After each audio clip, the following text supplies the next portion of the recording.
Hello everyone, welcome back to my channel. तो आज एक नए टॉपिक के साथ हम स्टार्ट करने जा रहे हैं जो कि आपकी क्लास 11 अकाउंटेंसी का चैप्टर बैंक रिकंसिलिएशन स्टेटमेंट से रिलेटेड है और टॉपिक है आपका credit balance as per the passbook. मैंने इससे पहले आपको बैलेंस आपको करवाया था debit balance as per cash book. आज हम जो टॉपिक करेंगे वो कौन सा है, credit balance as per the passbook.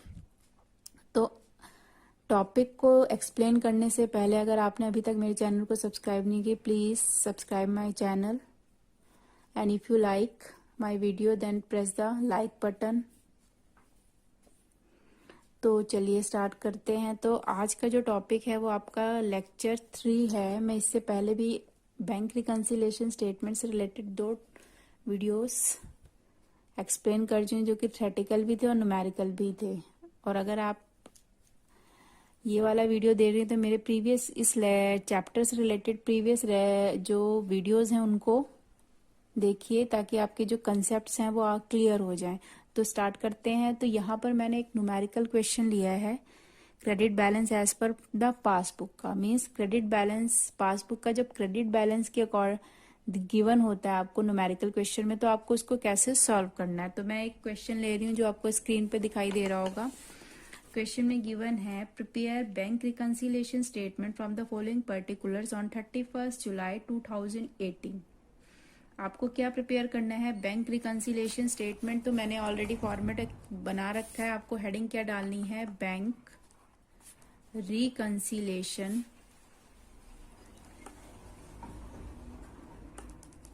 Statement, bank reconciliation statement. तो इस क्वेश्चन में गिवन है balance as per the passbook. सबसे पहली चीज क्या दी हुई है, balance as per the passbook. क्योंकि इसमें इस क्वेश्चन में आपको ये गिवन नहीं है कि आपको क्या करना है कि डेबिट बैलेंस है या क्रेडिट बैलेंस है, कुछ भी नहीं गिवन है। तो बैलेंस एज पर पासबुक है। तो अगर आपको डेबिट या क्रेडिट कुछ भी गिवन नहीं होगा तो आपको उस पासबुक के बैलेंस को क्या मान के चलना है, प्लस का बैलेंस या फेवरेबल बैलेंस मान के चलना है। तो हम यहाँ पे क्या लिखेंगे, बैलेंस एज पर पासबुक। हमारा जो बैलेंस है, क्योंकि फेवरेबल बैलेंस है तो हम इसको कौन से कॉलम में मेंशन करेंगे, प्लस कॉलम में। Balance as per passbook 50,000। अब सेकेंड ट्रांजेक्शन क्या है हमारी, 3 checks for ₹6,000, ₹39,937 and ₹1,525 issued in last week of July 2018 were presented for payment to the bank in August 2018। हमारे पास जो सेकेंड ट्रांजेक्शन है वो क्या है, आपकी 3 चेक्स हैं आपके ₹6,000 के, ₹3,937 का एंड थर्ड चेक है आपका 1,525 का, जो कि इशू किया गया है लास्ट वीक। कब इशू किया गया है, last week of July 2018। Were presented for payment to the bank in August 2018। सबसे पहली चीज जो आपको न्यूमेरिकल क्वेश्चन गिवन है, तो अगर इसकी सबसे पहली लाइन को देखा जाए, prepare bank reconciliation statement from the following particulars on 31 जुलाई 2018। आपको जब भी आप बीआरएस का क्वेश्चन करोगे तो आपको सबसे पहली चीज डेट को जरूर चेक करना है कि आपकी जो डेट है वो कौन सी गिवन है क्वेश्चन के अंदर। तो यहाँ पर जो डेट गिवन है वो कौन सी है, 31 जुलाई 2018। तो ट्रांजेक्शन्स के अंदर आपको क्या बोला है कि 3 चेक हैं जो कि अलग अलग अमाउंट के हैं, वो इशू किए गए हैं। इशू का मतलब क्या होता है कि अगर कोई फर्म या फिर कोई भी अकाउंट होल्डर कोई चेक इशू करता है तो मीन्स वो पेमेंट कर रहा है। तो उस कंडीशन में यहाँ पर जो पेमेंट हुई है वो कौन सी डेट को हुई है, वो इशू किए गए थे जुलाई 2018 को, सॉरी 2018 को।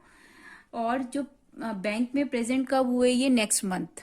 तो जब भी हम बीआरएस बनाते हैं तो वो मंथली मंथ के अकॉर्डिंग बनाया जाता है। आप कैश बुक भी अगर आपको रिमाइंड होगा तो हम जो कैश बुक प्रिपेयर करते थे वो भी मंथ के अकॉर्डिंग ही किया जाता है। मंथली ट्रांजेक्शन्स होती थी आपकी कैश बुक में।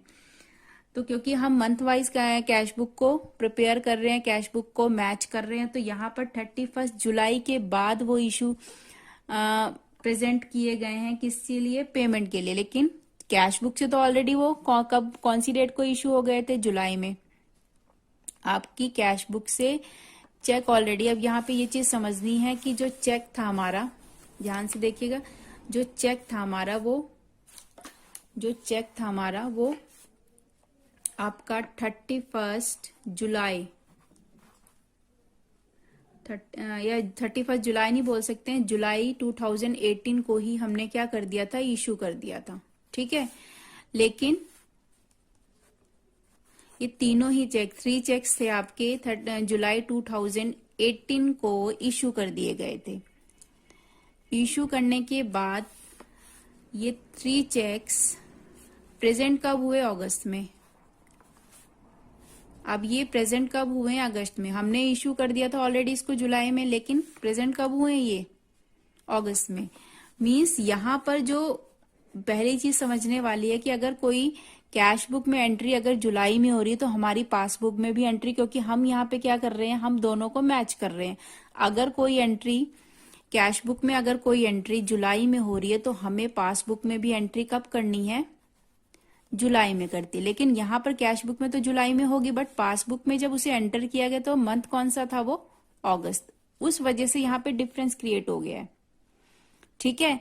तो अब मैंने आपको पहले भी बताया था, जो हमने पहला न्यूमेरिकल क्वेश्चन किया था, अगर याद हो तो, अगर जो भी टॉप में बैलेंस होता है, यहाँ पर बैलेंस किस चीज का है, पासबुक का बैलेंस, हम यहाँ पर पासबुक का लेके चल रहे हैं। तो अगर पासबुक का बैलेंस लेके चल रहे हैं टॉप में, तो हमारे को जितनी भी एंट्रीज करनी है अपने बैंक रिकंसिलिएशन स्टेटमेंट में, वो किसके अकॉर्डिंग करनी है, कैश बुक के।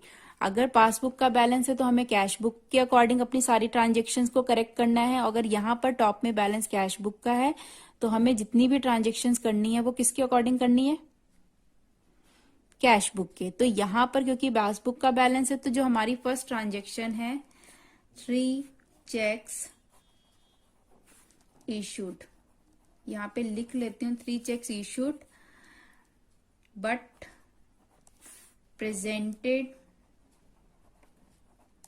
For payment in bank, presented for payment in bank in अगस्त।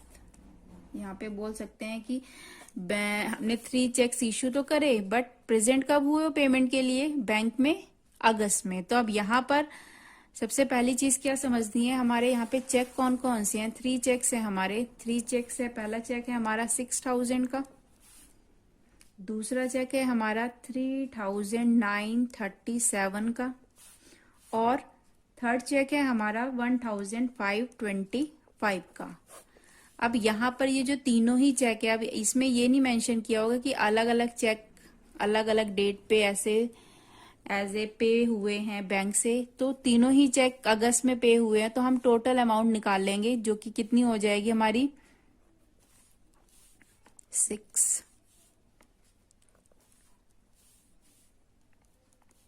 हमारी अमाउंट हो जाएगी 11,462। तो ये हमारी टोटल अमाउंट हो जाएगी। तो ये ऐसी अमाउंट है जो अभी तक क्या नहीं हुई है, जो अभी तक बैंक से पे ही नहीं हुई है, लेकिन हम ऑलरेडी कैश बुक में उसकी एंट्री कर चुके हैं। अब यहाँ पर तीनों ही चेक जो कि कितने थाउजेंड के हैं, 11,000, अगर तीनों को हम ऐड करेंगे तो कितना आ जाएगा हमारे पास, हमारे पास आ जाएगी अमाउंट 11,462, जो कि अभी तक पे ही नहीं हुई है। तो अब आपको क्या करना है, यहाँ पर जो अमाउंट है, अब ये चीज समझने, हम ऑलरेडी कैश बुक में तो एंटर कर चुके हैं, लेकिन एंट्री कहाँ नहीं हुई है, पासबुक की। क्योंकि यहाँ पर जो टॉप में बैलेंस है वो किस चीज का है, वो पासबुक का लेके हम चल रहे हैं।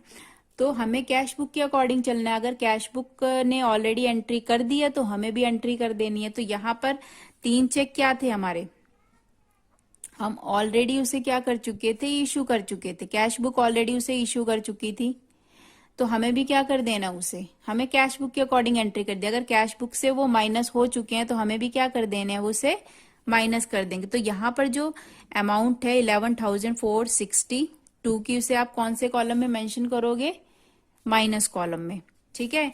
तो एक बार फिर एक्सप्लेन कर देती हूँ। 3 चेक थे जो इशू किए गए थे लेकिन बैंक में अभी तक प्रेजेंट नहीं हुए हैं। तो क्योंकि हमारी जो पासबुक है वो कौन से मंथ की है, जुलाई की, लेकिन अभी तक जुलाई तक तो वो अभी तक पेमेंट के लिए प्रेजेंट ही नहीं है। तो जुलाई में क्या हो गया, जुलाई में तो वो अभी तक बैंक में गई ही नहीं, तो बैंक की पासबुक क्या हो गई, एक्सेस हो गई, और हमारी कैश बुक क्या हो गई, नील हो गई। तो हमें दोनों को इक्वल करने के लिए क्या करना पड़ेगा, ये जो 11,462 के बैलेंस है, क्योंकि कैश बुक ऑलरेडी माइनस कर चुकी है तो हमें भी क्या कर देना, उसे माइनस कर देना इक्वल करने के लिए। क्योंकि मैंने वही चीज है कि अगर पासबुक है तो हमें कैश बुक के अकॉर्डिंग चलना है बैलेंस, और अगर यहाँ पर कैश बुक का बैलेंस होगा तो हमें जो भी एंट्रीज हम करेंगे वो किसके अकॉर्डिंग करेंगे, कैश बुक। तो यहाँ पे हम एंट्री कर रहे हैं कैश बुक के अकॉर्डिंग। सेकेंड एंट्री लेके चलते हैं। अब यहाँ पे थर्ड ट्रांजेक्शन है, 2 cheques of ₹500 and ₹650 sent to the bank for collection were not entered in the passbook by 31 जुलाई 2018। अब थर्ड एंट्री क्या है, 2 चेक हैं आपके ₹500 के और ₹650 के। अब इसको भी थोड़ा सा एक्सप्लेन कर देती हूँ। हमारे पास यहाँ पर जो आपकी है थर्ड ट्रांजेक्शन, ठीक है, हमारे पास यहाँ पर चेक हैं अलग अलग अमाउंट के, ₹500, ₹650 का, ठीक है। हमने इसको कहाँ भेजा है, सेंड फॉर कलेक्शन, हमने इसको भेजा है सेंड फॉर कलेक्शन, हमने सेंड फॉर कलेक्शन भेजा है, बट अभी तक उसकी एंट्री नहीं हुई है टिल। अब यहाँ पर जब भी आप बैंक कोई भी चेक कलेक्शन के लिए भेजो तो उसका मतलब क्या होता है, देखिए जैसे यहाँ पर एक कैश बुक होती है हमारी और एक होती है पासबुक, ठीक है। तो अगर कैश बुक में एक होती है हमारी डेबिट साइड, दूसरी होती है क्रेडिट साइड, ठीक है।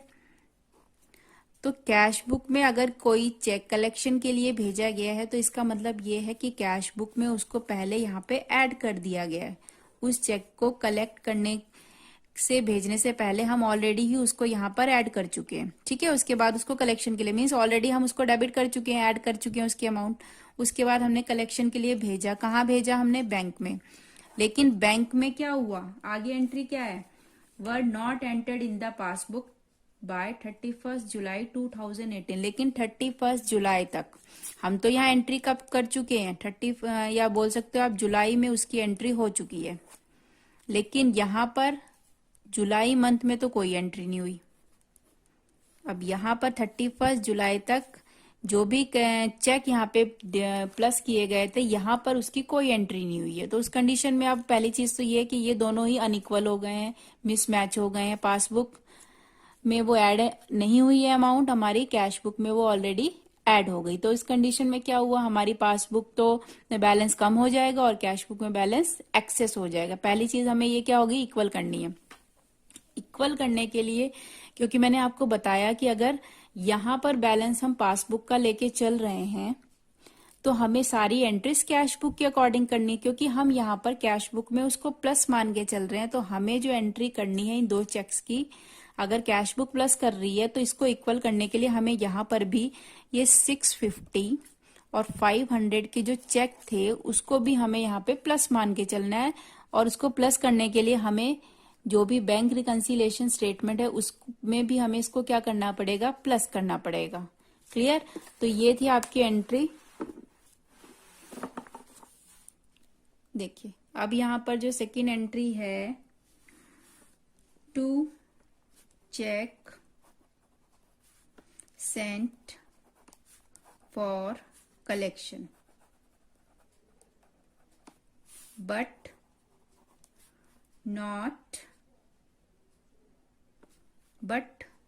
not entered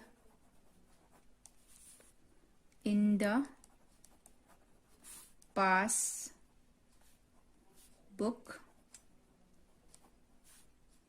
till 31 जुलाई।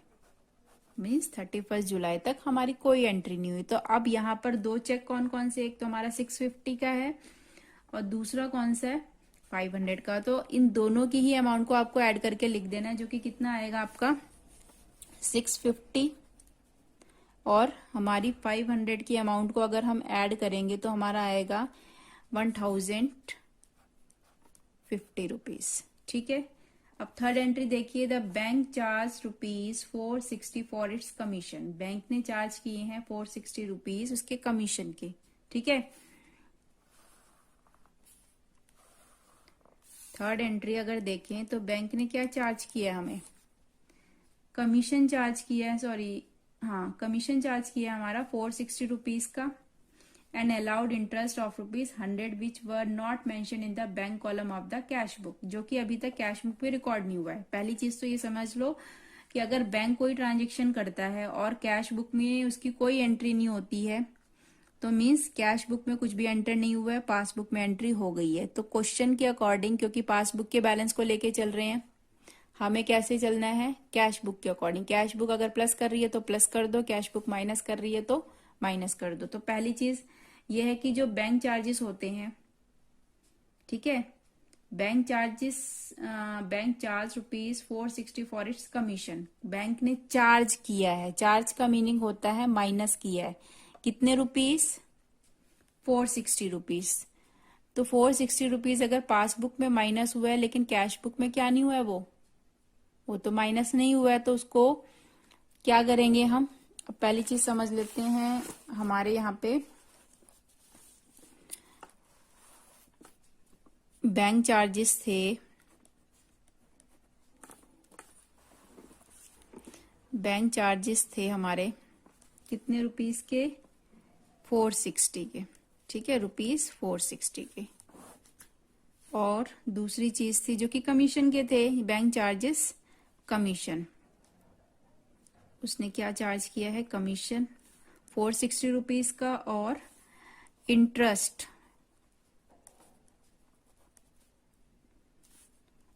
कितने का, 100 रुपीज का। ठीक है, bank charges commission 460 rupees and interest ₹100। अब ये दोनों ही पासबुक में तो एंटर हो चुके हैं ऑलरेडी, पासबुक में या बैंक स्टेटमेंट में ऑलरेडी एंटर हो चुके हैं, लेकिन हमारी कैश बुक में इसके बारे में कोई इन्फॉर्मेशन नहीं है। तो कैश बुक में जब इन्फॉर्मेशन नहीं है तो कैश बुक में कोई रिकॉर्डिंग भी नहीं होगी। ठीक है, अब रिकॉर्डिंग नहीं होगी तो क्या करना है, हमारी कैश बुक में तो वो चीज क्या हो गई, उसमें उसकी कोई रिकॉर्डिंग नहीं, पासबुक में वो बैलेंसेस बढ़ गए। तो अब हमें किसके अकॉर्डिंग चलना है, कैश बुक के अकॉर्डिंग। अब यहाँ पर सबसे पहली चीज, ये जो बैंक चार्जेस थे इसको पासबुक से क्या किया गया होगा, माइनस, और जो इंटरेस्ट है उसको बैंक ने क्या किया होगा, प्लस। हमें अब करना क्या है, इसको अगर माइनस किया था तो इसको हमें कैश बुक के अकॉर्डिंग क्या कर देना है, प्लस, और इसको प्लस किया है तो इसको क्या कर देना है, माइनस। अब रीजन भी बताती हूँ क्यों किया है, कि बैंक चार्जेस होता है, अगर बैंक अगर कोई चार्ज लगा रहा है तो वो हमारे अकाउंट से माइनस करता है, और अगर कोई इंटरेस्ट दे रहा है तो वो हमारे अकाउंट में ऐड कर रहा है। तो बैंक ने जब ऐड किया, ठीक है, बैंक ने ऐड किया, पास कैश बुक में तो कोई एंट्री नहीं हुई ना ऐड करने की, कैश, अब ये क्या हो गया, पासबुक में एक्सेस हो गया, कैश बुक कम हो गई। हमें किसके अकॉर्डिंग चलना है, कैश बुक। कैश बुक अगर इसको ऐड करके नहीं चल रही है तो हमें इसको क्या कर देना है, अपोजिट चलना है, इसको माइनस कर देना है।